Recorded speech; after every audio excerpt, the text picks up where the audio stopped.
Hey everybody, welcome to Coffee Break. Thank you for joining me. Grab that favorite beverage, coffee, tea, milk, soda, whatever it is you enjoy drinking. And let's relax for a few minutes so I answer some questions.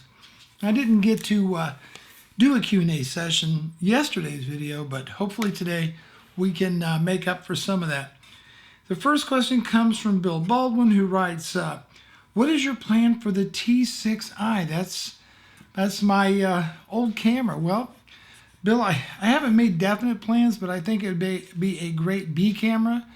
And also for general photography, is I'm going to try to use the 70D mostly for in the home office and on a tripod, but it's whatever works. So not real clear on the plans for that camera in the future. Now, this is an interesting question. I got a question from Gamero, Gamero 25, who seen my video about the AX53. That's the Sony 4K camcorder. And Gamero wants to know, says that I got this camera a few days ago, but I cannot change the 30 frames per second recording on 4K. It only does 25 or 24 mode. What's wrong? Please help. Well, I think I might have some bad news for you. And that is that I think you might have the European version of the AX53 as opposed to the North American version that uses NTSC. I believe yours is a PAL system, and to the best of my knowledge, there's not a way to change that back from PAL to NTSC. So I think you might have a problem there. Wherever you got that camera from, you might get in contact with them about returning. But, definitely confirm. But to the best of my knowledge, there's not a way through software to change it from one to the other. I think they're country specific. The next comes from Joseph Doyen, who writes, actually, Joseph has two questions for me. The first question is, hey, Bruce, you didn't like Sling TV. I was thinking about signing up for that. What didn't you like about it? Well, actually, Joseph, it's not that I dislike Sling TV. It's that when DirecTV came out, it seemed like a whole lot better deal for the money, a lot more. I jumped on that early adopter plan where you got all those channels for $35 a month, and I got HBO for an additional $5. And I also, by paying 3 months in advance, I got a Apple TV. That's why I switched to the DirecTV. In hindsight, if I had to do it again, I would not have. Sling TV proved to be much more reliable than DirecTV. And DirecTV has had a lot of trouble with buffering, freezing, just plain the service being down, customer service being non-existent, the ability to get refunds doesn't happen. Has it gotten better? A little bit. It's not freezing up near as much as it used to, but I'm nowhere near as satisfied with DirecTV as I was with Sling as far as just how it worked. But it, will probably get better. So it's not that I dislike Sling TV.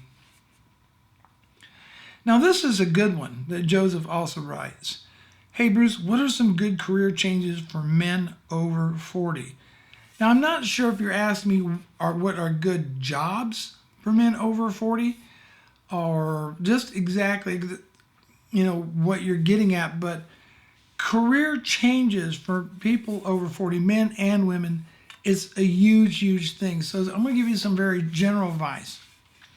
The first thing is I would recommend that you do a very serious self-assessment, the good and the bad, and work on those areas that I would punch up what you're good at and concentrate on that. But being honest with yourself is going to be a major thing. If I'm going to make a career change, make sure not to do any other big lifetime, big life changes at the same time you're working on a career change. You don't want to be going through maybe a move and changing careers at once, or with your relationship or what have you. You just want to concentrate on that career change. That's another thing. You need to polish up your resume. I don't know if you're going for another job or what you're trying to start a business, but having a niche is also really, really huge. And showing, if you're going to another job, if you're going to apply for another job, make sure that you're looking at something you want to do rather than what you've always been told you fit into your whole life. I mean, this is the opportunity to do something that you really want to do. Maybe find a job that you really love. Again, this is where that self-assessment comes into play. You may even want to hire a career coach if you have the funds or the resources to do that. Having a polished resume that reflects that you're up to date on current social media, current technology, you're adept at things like Word, Excel, that kind of thing. If you're looking for some type of information worker, office position, or that you're up to date in whatever skills for the type of work that you're looking to do. So I think that's important that that you work with that area of your life and you make sure that you look up to date.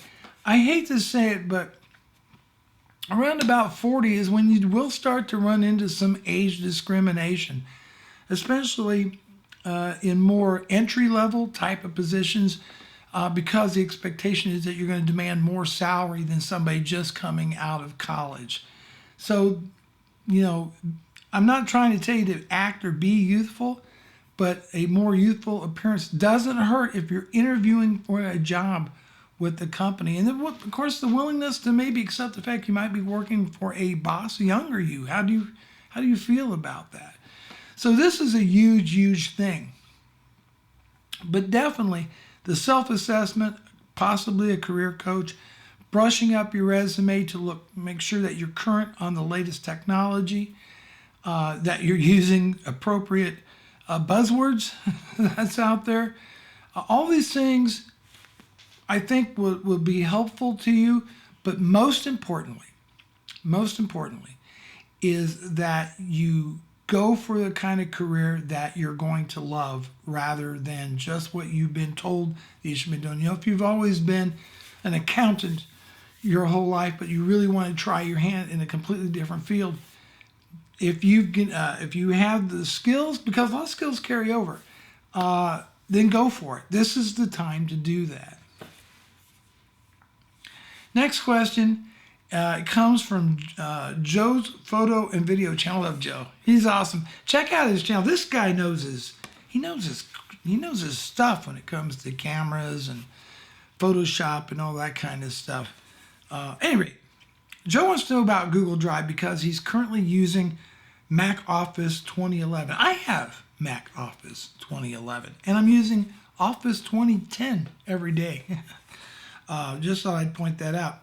Says he uses Excel a lot, but not really as in depth with it as he used to be. Now he's preparing to move back to Windows. Do I have any advice for using Google Docs and Sheets? Also, is there a way to use them offline? Thanks, Joe. Yes, there is a way to use them offline. There's a Chrome extension that essentially will allow you to create a spreadsheet or a document, and then once you get back on the internet, then it will synchronize back up to Google. So you can use documents online, you can use them offline, and then they'll synchronize up once you get connected back on the internet. I have a love-hate relationship with Google's cloud-based products. I don't find them robust enough for some of the things I need to do, especially things like email merges. I find the weaknesses in these things sometimes. For the most part, if your needs are very basic, they work out pretty well. But as far as robustness, you've got a more robust suite of applications in your Mac Office. So I don't know, Joe.